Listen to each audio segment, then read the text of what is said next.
প্রিয় শিক্ষার্থী বন্ধুরা, বিশ্বাস টিউটোরিয়াল ইউটিউব চ্যানেলে আমি তোমাদের স্বাগত জানাচ্ছি। চলো আধুনিক যুগ থেকে বিহারীলাল সম্পর্কিত বিস্তারিত খুঁটিনাটি প্রশ্নগুলি তোমাদের আজকে আলোচনা করব তোমাদের সামনে পর্ব 1-এ। প্রত্যেকটার পার্ট 1 পার্ট 2 এমন করে আলোচনা করছি, তার কারণ হচ্ছে তোমাদের যেহেতু পরীক্ষা খুব তাড়াতাড়ি শুরু হবে, আমি যদি পারি নেক্সট টাইমে আরও কিছু তথ্য তোমাদের সামনে উপস্থাপন করব। এই জন্য পার্ট 1 পার্ট 2 করে আমি তোমাদের সামনে উপস্থাপন করছি।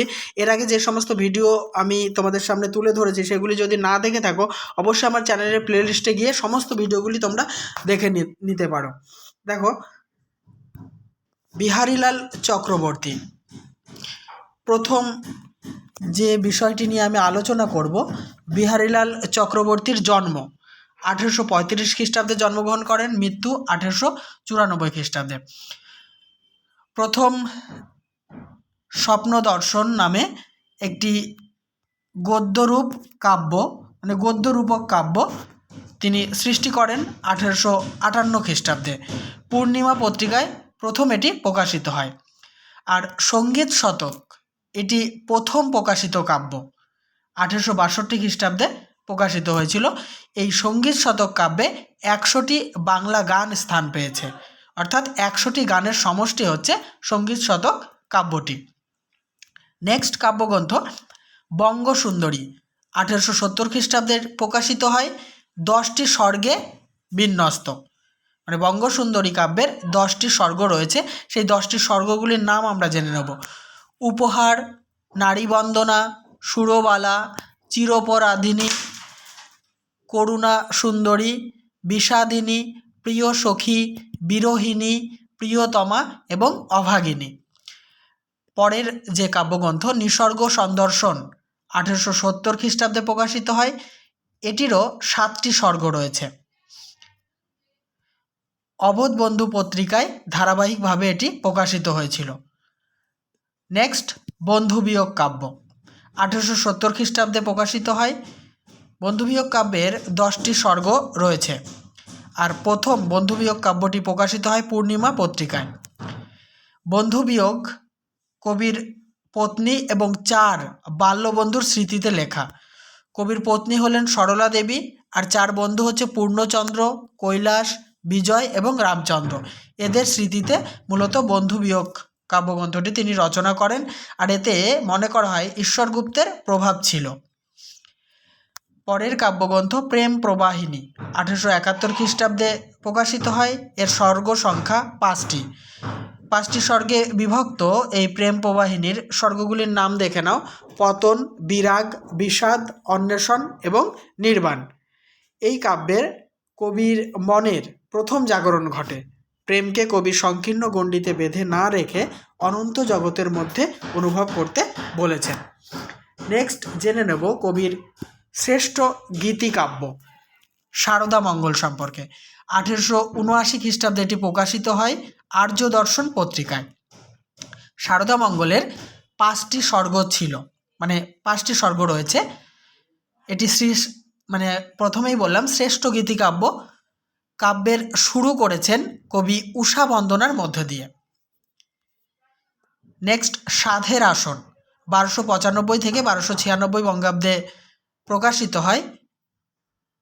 এটি মাসিক পত্রিকায় প্রকাশিত হয়েছিল, 10টি স্বর্গ ছিল এতে।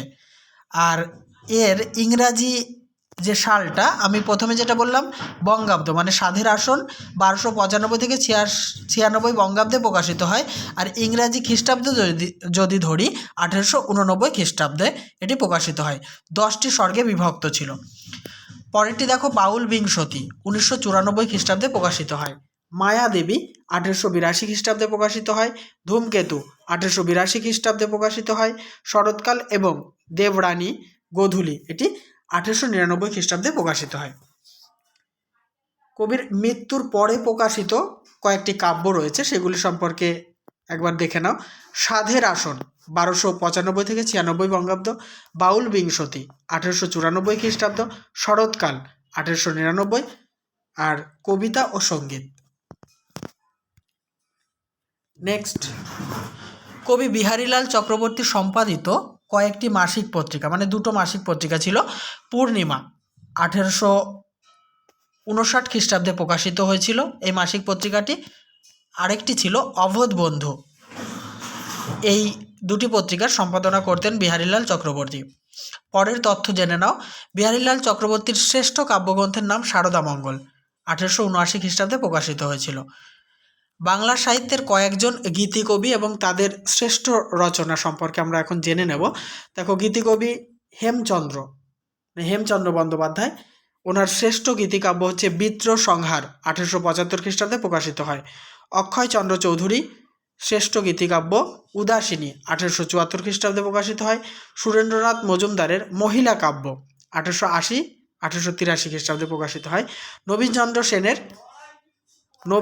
সেন রচিত রৈবতক, 1886 খ্রিস্টাব্দে প্রকাশিত হয়েছিল। নেক্সট যে তথ্যটি তোমাদের সামনে তুলে ধরছি, দেখে নাও। বিহারীলালের জ্যেষ্ঠ পুত্র অর্থাৎ বড় ছেলে অবিনাশচন্দ্র চক্রবর্তী সম্পাদনার মধ্যে দিয়ে অপ্রকাশিত কয়েকটি কাব্য বা গ্রন্থ প্রকাশ করেন। মায়াদেবী, শরৎকাল, ধূমকেতু হচ্ছে 1899, দেবরানী 1882, বাউল বিংশতি, কবিতা ও সঙ্গীত। এই কয়েকটি গ্রন্থ বিহারীলাল প্রকাশ করে যেতে পারেননি, তাই তার পুত্র অবিনাশচন্দ্র চক্রবর্তী সম্পাদনা করে এটি প্রকাশ করেছিলেন। নেক্সট আমরা জেনে নেব গীতিকবিতা কাকে বলবো আমরা। কবির ব্যক্তিগত অনুভূতি, কল্পনা, সৌন্দর্য ও সঙ্গীতের পাখায় ভর করে একটি নিটন রসমূর্তি ধারণ করে সেই সঙ্গীতময় বাকমূর্তির নাম গীতিকবিতা। আর অন্যভাবে আমি বলি, বঙ্কিমচন্দ্র চট্টোপাধ্যায় গীতিকবিতার যে সংজ্ঞাটি দিয়েছেন, যে বক্তার ভাব উচ্ছ্বাসের পরিস্ফুটন মাত্র যার উদ্দেশ্য, সেই কাব্যই কিন্তু গীতিকাব্য। কে কাকে ভোরের পাখি আখ্যা দেন? রবীন্দ্রনাথ ঠাকুর বিহারীলাল চক্রবর্তীকে ভোরের পাখি আখ্যা দিয়েছিলেন। রবীন্দ্রনাথ ঠাকুর বিহারীলাল প্রবন্ধ, রবীন্দ্রনাথ একটি প্রবন্ধ লিখেছিলেন, তার নাম বিহারীলাল। সেই প্রবন্ধে বিহারীলালকে কাব্যগুরু আখ্যা দিয়ে তিনি তাকে গীতিকবিতার ইতিহাসে ভোরের পাখি বলে অভিহিত করেন। শারদামঙ্গল কাব্যের উৎস হচ্ছে রামায়ণে বর্ণিত বাল্মীকির কবিত্ব লাভের ঘটনা। রামায়ণে যে বাল্মীকির কবিত্ব লাভ যে ঘটনাটি রয়েছে, তাকে কেন্দ্র করে শারদামঙ্গল কাব্য রচনা করেন বিহারীলাল চক্রবর্তী। বিহারীলাল রচিত একটি লিরিক কবিতা অর্থাৎ গীতি কবিতা নিসর্গ সন্দর্শন। সাধের আসন কাকে অনুসরণ করে বা স্মরণ করে লেখা? দেখো, এটা সাধের আসন হচ্ছে রবীন্দ্রনাথের বৌঠান, জ্যোতিরিন্দ্রনাথের প্রথমা পত্নী কাদম্বরী দেবীকে স্মরণ করে বিহারীলাল চক্রবর্তী লিখেছিলেন। বিহারীলালকে একবার এই কাদম্বরী দেবী একটি পত্র লিখেছিল। সেখানে জানিয়েছিল যে, হে যোগেন্দ্র যোগাসনে ঢুলু ঢুলু দুনয়নে বিভোর বিহল মনে কাহারে ধেয়াও। তার উত্তর স্বরূপ কিন্তু এই সাধের আসন কবিতা বা কাব্যগ্রন্থ কিন্তু বিহারীলাল লিখেছিলেন। বিহারীলালের আরাধ্যা সারদার সঙ্গে কোন কবির বা কোন ইংরেজ কবির সাদৃশ্য রয়েছে? ইংরেজ কবি শেলির স্পিরিট অফ বিউটির সঙ্গে সাদৃশ্য রয়েছে। তাহলে বন্ধুরা, এই আলোচনার সাথে সাথে বাংলা কাব্য সাহিত্যে বিহারীলাল চক্রবর্তীর অবদান আমি খুঁটিয়ে তোমাদের সামনে উপস্থাপন করলাম। নেক্সট কিছু তথ্য পেলে অবশ্যই তোমাদের সামনে উপস্থাপন করব, কারণ তোমাদের পরীক্ষা আগত, তাই আমি চেষ্টা করছি যত তাড়াতাড়ি সম্ভব তোমাদের কাছে সিলেবাসটি কমপ্লিট করার।